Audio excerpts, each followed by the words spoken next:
Hello மக்களே, இன்றைக்கி என்ன பண்ண போகிறோம் அப்படின்னா பேகன் பர்த்தா. அப்படின்னா ஒன்றும் இல்லைங்க, சுட்ட கத்திரிக்காய் தொக்கு அதுதான் பண்ண போகிறோம். எப்படி இருக்கு பார்க்கலாம் வாங்க.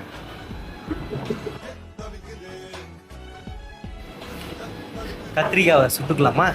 பேகன் பர்த்தா வந்து நார்த் இந்தியனில் வந்து ரொம்ப ரொம்ப ஃபேமஸ்ஸு. இது வந்து ரோட்டி அப்புறம் சப்பாத்தி இந்த ப்ரெட் ஐட்டத்துக்கெல்லாம் சூப்பராக இருக்கும். ரைஸ்லேயும் வந்து பிசைஞ்சு சாப்பிட இன்னும் அல்டிமேட்டாக இருக்கும். கத்திரிக்காவே பிடிக்காதுன்றவங்கிட்ட கூட இந்த டிஷ்ஷை வந்து ஒரு வாட்டி செஞ்சு கொடுத்து பாருங்கள். மறுபடியும் உங்ககிட்ட கேட்பாங்க. அதுக்கு வந்து நான் வந்து ஒரு பெரிய கத்திரிக்காய் எடுத்திருக்கேன். எதுக்காக இந்த கத்திரிக்காய் எடுத்திருக்கேன்னா, இதில் வந்து சீடு வந்து அவ்வளோ இருக்காது. இந்த கத்திரிக்காய் சுடுறதுக்கு முன்னாடி அது மேலே கொஞ்சம் ஆயில் அப்ளை பண்ணிங்க. அந்த கத்திரிக்காய் சுட்டதுக்கு அப்புறமா அது மேலே இருக்கிற தோலெல்லாம் வந்து எடுத்துட்டு, அதுக்கப்புறமா அதை வந்து உள்ளே இருக்கிற சீடு வந்து எடுக்கணும்.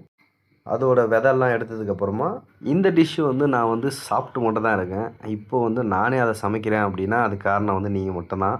உங்களுக்காக எதனா புதுசாக எடுத்துகிட்டு வரணும் அப்படின்றதுக்காக நான் ஒவ்வொரு புது டிஷ்ஷையும் எடுத்துகிட்ருக்கேன். இதில் பெனிஃபிட்ஸ் யாருக்குன்னு பார்த்தீங்கன்னா 2 பேருக்கு தான். அதாவது பார்க்குற உங்களுக்கு, அப்புறம் கற்றுக்கிற எனக்கும். அந்த ஸ்கின் எல்லாம் ரிமூவ் பண்ணி முடிச்சதுக்கப்புறமா அதை நல்லா ஃபைன் சாப் பண்ணிங்க. சும்மா லைட்டாக கத்தியை வச்சு சும்மா தட்டி விடுங்க.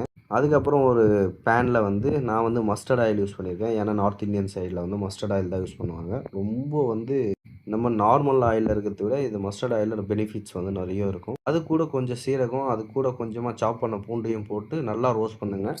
நல்லா ஒரு கோல்டன் ப்ரௌன் வந்ததுக்கப்புறமா அதுக்கப்புறம் ஆனியனும் வந்து ஃபைன் சாப் பண்ணி போடுங்க. எதுக்காக ஃபைன் சாப் பண்ணி போட சொல்கிறோம் அப்படின்னா, நம்ம வந்து தொக்கு மாதிரி பண்ண போகிறோம். அதனால தான் சாப் பண்ணி போட சொல்கிறேன். எதுவுமே வந்து வாயில் மாட்டாது.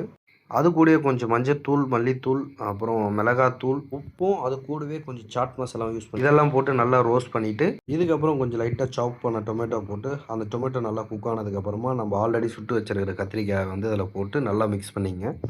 மிக்ஸ் பண்ணி கொஞ்சமாக தண்ணி விட்டு நல்லா சுண்ட விடுங்க. நல்லா ட்ரை ஆனதுக்கப்புறமா கொஞ்சமாக இல்லை நிறையவே கொத்தமல்லியை வந்து சாப் பண்ணி போட்டுங்க. அதுக்கப்புறம் ஒரு 2 பெரட்டி எடுத்து சர்வ் பண்ண ஆரம்பிக்கலாம். நான் இதை வந்து ரைஸ் கூட ட்ரை பண்ணி பார்த்துருந்தேன். வேறு லெவலில் அல்டிமேட்டாக இருந்தது. இந்த பேகன் பர்த்தா வந்து சப்பாத்தி, நான், ரோட்டி இதுக்கெல்லாம் சரியான காம்பினேஷனு. மறக்காமல் ட்ரை பண்ணி பாருங்கள் எப்படி இருக்குன்னுட்டு.